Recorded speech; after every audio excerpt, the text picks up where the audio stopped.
여러분들 반갑습니다. 오늘은 10계명 강의 중에 마지막 강의 제 10계명 탐하지 말라라는 말씀을 가지고 은혜를 나누도록 하겠습니다. 잠시 기도드리고 시작할게요. 살아계신 하나님 아버지 감사합니다. 한 주간 동안도 지켜주셨다가 또 오늘 10계명의 마지막 강의까지 인도해 주시니 너무나 감사합니다. 지금까지 들어왔던 말씀과 또 오늘도 주시는 깨달음을 통하여 하나님 앞에 실천력 있는 믿음의 사람, 계명을 또 율법을 지켜서 하나님 앞에 또 존귀하게 쓰여질 수 있는 우리 모두가 되어질 수 있도록 주님께서 함께하여 주옵소서. 예수님의 이름으로 기도드립니다. 아멘. 예, 여러분들 반갑습니다. 오늘은 10계명이죠. 내 이웃의 집을 탐하지 말라. 내 이웃의 아내나 그의 남종이나 그의 여종이나 그의 소나 그의 낙이나 무릇 내 이웃의 소유를 탐하지 말라라는 말씀을 가지고 은혜를 나누려고 합니다. 드디어 이제 10계명이 되었어요.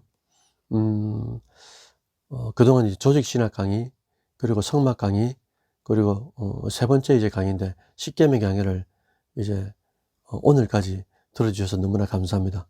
다음 주부터는 기독교 변증학에 대해서 이제 은혜를 나누려고 하거든요. 기독교 변증학의 핵심은 우리가 이제 기독교가 진리라는 것, 그리고 성경이 진리라는 것, 하나님의 실존하신다는 것, 그리고 또 우리 일상 속에서 대답하기 어려운 그런 문제들을 또 성경적으로 잘 변호하는 거죠. 쉽게 말하면 하나님을 변호하고 또 뭐 성경을 변호하고 또 기독교를 변호하는 것. 그래서 기독교 변증학이다 라고 이제 말을 합니다. 마치 이런 거죠. 예수님께서 우리가 각 개인이 심판대에 섰을 때 우리의 죄를 보지 않고 예수님께서 우리를 변호하심으로써 우리가 하나님 앞에 또 용납이 되는 것처럼 우리도 이 땅에 육체로 사는 동안에 하나님과 예수님과 성령님을 믿음으로 변호할 수 있는 그런 존재가 되는 것. 그렇게 되려면 우리가 그냥 맹목적으로 예수님을 믿는 게 아니잖아요. 그냥 이성도 없고 뭐 지성도 없고 생각도 없는 게 아니고 난 그렇지 않들이 우리에게 뭔가를 물어줄 때 그것에 대해서 또 이제 이성을 사용하고 지성을 사용해서 하나님은 이런 분이고 또 뭐 성경은 이런 것이다. 또 실제적인 삶에 부딪히는 문제에 대해서도 어떻게 우리가 해석할 것인가 또 대답할 것인가 라는 것들을 항상 마음에 담고 살라고 말씀해 주셨으니까 기독교 변증 이것을 잘 또 배워가지고 우리가 더욱더 하나님을 변호할 수 있는 그런 존재가 되었으면 좋겠습니다. 오늘은 제 10계명을 통해서 주시는 말씀의 의미를 잘 깨닫고 또 그 말씀이 주시는 우리에게 주시는 이제 영적 숙제가 있잖아요. 그 숙제를 잘 순종해서 성숙한 여러분들 되었으면 좋겠어요. 오늘 배울 핵심 내용은 세 가지입니다. 그래서 today's 포인트 이래가지고 세 가지가 있는데 하나는 10계명의 핵심은 자족과 믿음이다 라는 거예요. 그리고 또 두 번째는 탐한다라는 의미가 뭘까라는 의미와 개념을 살펴보고 세 번째는 이 10가지의 계명 중에 마지막 제10계명이 나머지 9가지의 계명과의 관계성을 한번 살펴보면서 마무리하려고 합니다. 먼저 첫 번째로 한번 볼까요? 10계명의 기본 의미가 뭘까? 여러분 10계명의 구절을 가만히 보시면은 한글 성경으로는 잘 보이지 않는 독특한 의미의 단어가 하나 있습니다. 그게 뭐냐니까 무릇이라는 단어입니다. 그래서 아까 제가 읽어드렸듯이 마지막 어절에 보면 무릇 내 이웃의 소유를 탐하지 말라라고 마치고 있단 말이죠. 그래서 이 무릇이라는 단어는 히브리어로 콜이라고 합니다. 콜. 그 뜻은 전체 혹은 모두를 말한다는 거죠. 그런데 이 이웃의 아내, 남종, 여종, 소나 낙이나 이 구절에 나와 있는 것만 탐하지 않으면 안 되는 게 아니라 이웃이 가지고 있는 모든 것, 그러니까 이웃에게 속한 그 어떤 것이라도 탐해서는 안 된다라는 것이 이 무릇이라는 이 단어 하나에 히브리적 의미가 내포되어 있다는 거예요. 그래서 이걸 영어 성경 NIV로 찾아보니까 독특하더라고요. anything이라고 돼가지고 어떤 것이든지 모든 것이든지 탐욕을 품지 말라라고 이제 표현을 해주셨습니다. 자, 여기서 중요한 게 한 가지 있죠. 여러분들 탐내지 말라라는 이제 이 명령을 긍정형으로 바꾸면 어떻게 변화되겠어요? 무릇 내 이웃의 것들을 탐내지 말라라고 말씀해 주셔서 이걸 긍정으로 바꾸면 쉽게 말하면 자족해라라는 말씀이거든요. 그래서 이것이 제 10계명의 핵심이 됩니다. 아, 탐하지 말란 말씀은 자족하라는 말씀이구나. 그럼 자족이란 무엇일까? 지금 내가 가진 것에 대해 만족하며 사는 것을 자족이라고 그러잖아요. 오히려 이 있는 것을 더 소중히 여기는 마음, 이걸 자족이라고 그럽니다. 중요한 것은 이 탐욕을 이기기 위해서는 그 비밀이 무엇이냐라고 누군가 묻는다 할 때 그에 대한 대답은 자족이다 라는 거예요. 그런데 이 자족을 정확하게 알기 위해서는 우리가 비교 대조해 봐야 될 게 뭐냐니까 만족이라는 단어입니다. 만족이라는 것은 현재 내가 가지고 있는 것에 대해 기쁨이 없어요. 왜 그러냐니까 더 채워져야 행복감을 느끼기 때문에 그렇습니다. 그러나 자족이라는 것은 반대로 내가 지금 현재 가지고 있는 것을 소중히 여길 줄 알고, 그리고 그 소중한 것을 기뻐하고 만족할 줄 아는 것, 이걸 이제 자족이라고 한다는 거예요. 그래서 정리하면 이렇습니다. 탐욕을 이기는 비결은 자족이다 라는 것을 꼭 기억해 주셨으면 좋겠어요. 그러면 이 자족이 대단히 어려운 것이잖아요. 우리가 삶 속에서 어떻게 하면 자족할 수 있을까라는 질문이 들어오는데, 이에 대한 대답은 히브리서 13장 5절에 있습니다. 함께 보시면, 돈을 사랑하지 말고 있는 바를 족한 줄로 알라. 그가 친히 말씀하시기를 내가 결코 너희를 버리지 아니하고 너희를 떠나지 아니하리라 라고 말씀해 주신 겁니다. 자, 여러분들, 내가 가지고 있는 것에 자족하기 위해서는 반드시 하나님이 나와 함께 하신다는 것, 그리고 하나님이 나의 부족함을 채워주신다는 것, 이 믿음이 자족의 열쇠가 된다는 거예요. 즉 탐욕을 이기는 비결은 자족이고, 자족하기 위해서는 하나님이 나를 채우신다라는 이 믿음이 중요하다라는 것을 우리는 기억해야 될 것 같습니다. 두 번째로 알아볼 것은, 그럼 탐한다라는 이 단어의 개념과 의미가 무엇일까? 우리나라 성경, 한글 성경에는 탐한다라고 번역된 이 히브리어는 하마드라 그럽니다. 근데 어떤 대상에 대한 강한 욕망, 욕심을 의미하죠. 욕망은 마음에서 일어나는 현상으로 끝나는 게 아니잖아요. 왜냐하니까 언제든지 행동으로 나타날 수 있는 것을 욕망이라고 말한다는 거예요. 결국 탐욕은 나에게 있는 것을 누리고 만족하기보다는 내가 가지지 못한 금지된 것들을 원하는 욕심이기 때문에 결국은 불의한 행동을 일으킬 수 있는, 이렇게 말할 수 있습니다. 죄악의 시발점이 된다 라는 것이죠. 그래서 예수님께서도 공생애 가운데 누가복음 12장 15절 이렇게 말씀해 주셨어요. 삼가 모든 탐심을 물리치라. 사람의 생명이 그 소유에 넉넉한 데 있지 아니하니라 라고 말씀해 주셨습니다. 우리가 가진 소유에 생명과 행복이 있는 것이 아니다. 어디에 참 가치가 있는지를 잘 살펴봐야 되는데, 그것이 바로 히브리서 13장 5절입니다. 돈을 사랑하지 말고 있는 바를 족한 줄로 알라. 그가 친히 말씀하시기를 내가 결코 너희를 버리지 아니하고 너희를 떠나지 아니하리라 하셨느니라. 이 말씀에 이제 비결이 있다는 거예요. 주께서 사랑하는 권성 여러분들, 결국은 세상의 그 무엇을 우리가 채워서 가져서 우리가 만족하고 자족하는 게 아니다. 오직 하나님이 나와 함께 하는 것, 하나님이 나를 떠나지 않으시는 것, 하나님이 나의 필요를 채우신다는 절대적 믿음이 있을 그때 하나님은 우리에게 자족의 능력을 주시고 그 자족 속에서 만족하며 살 수 있는 믿음의 사람이 되게 하신다라는 것들을 우리가 꼭 기억하며 살아야 할 것 같아요. 세 번째로, 그러면 제 10계명과 나머지 9계명과의 관계는 어떻게 될까? 갈라디아서 5장 22절 23절에 보시면 유명한 성경의 9가지 열매가 나오지 않습니까? 그런데 그 9가지 열매 중에 제일 마지막에 절제가 나오죠. 사랑과 희락과 화평과 오래 참음과 쭉 하면서 마지막에 절제가 나옵니다.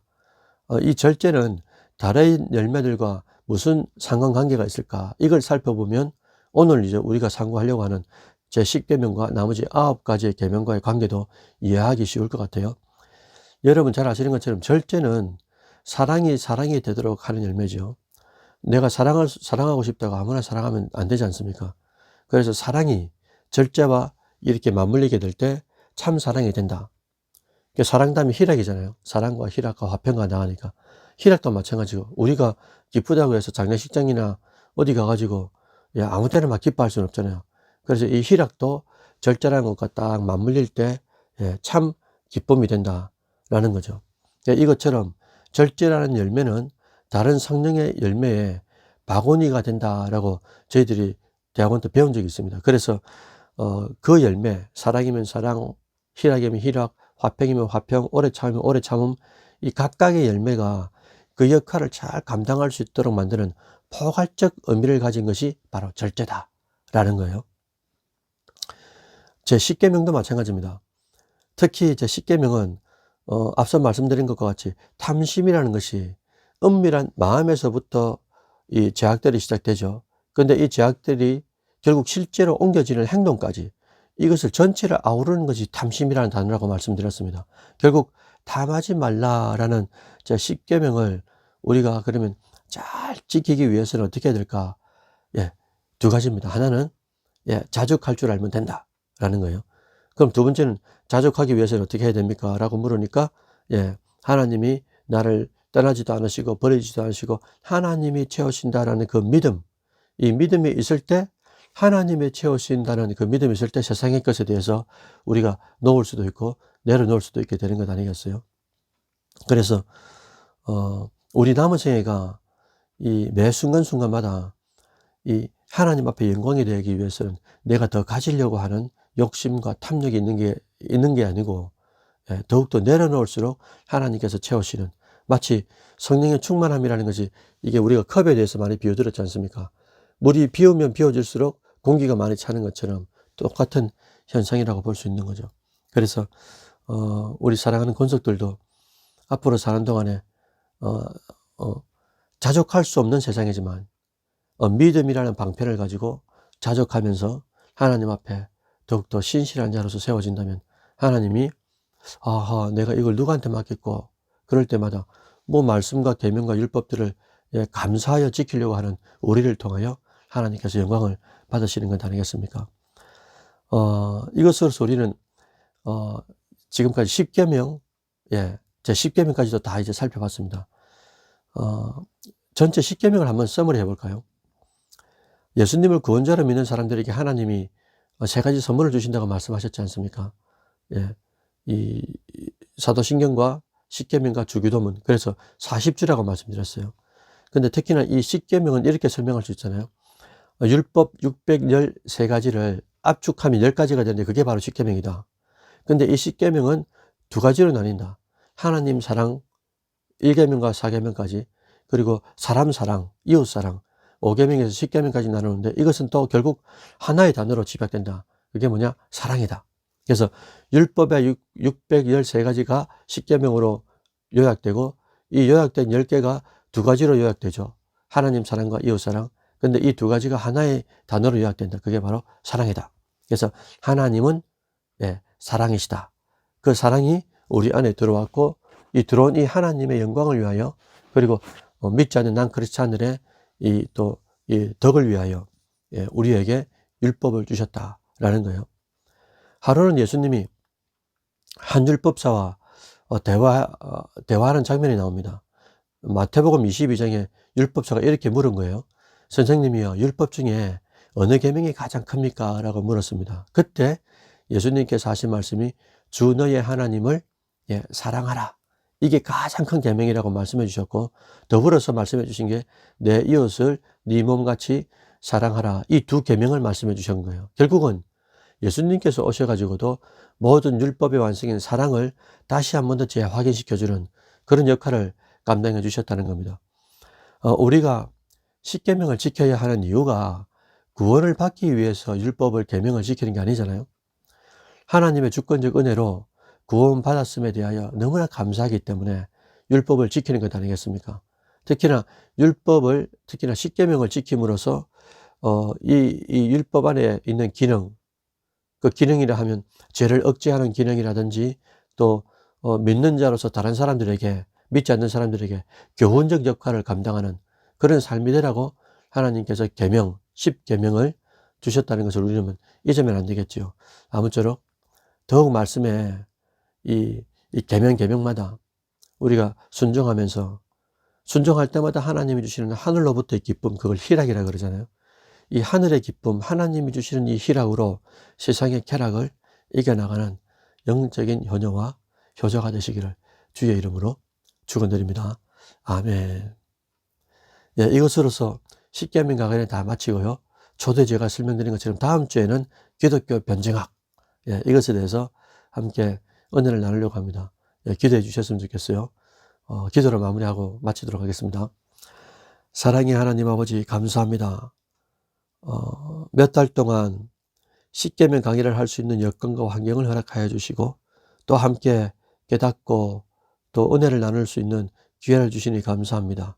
다음 주부터는 기독교 변증학이라는 귀한 또 이 진리를 배우게 되는데 그 가운데 하나님 함께 하여 주시고 또 잘 가르치고 잘 배워서 우리 삶을 통하여 다른 사람들에게 하나님을 변호하고 예수님을 변호하고 성령을 변호하고 결국에는 기독교를 변증할 수 있는 저희들 되어질 수 있도록 주님께서 함께하여 주옵소서. 우리의 유일한 구원자 되시는 예수님의 이름으로 기도드립니다. 아멘. 예, 여러분들 감사합니다.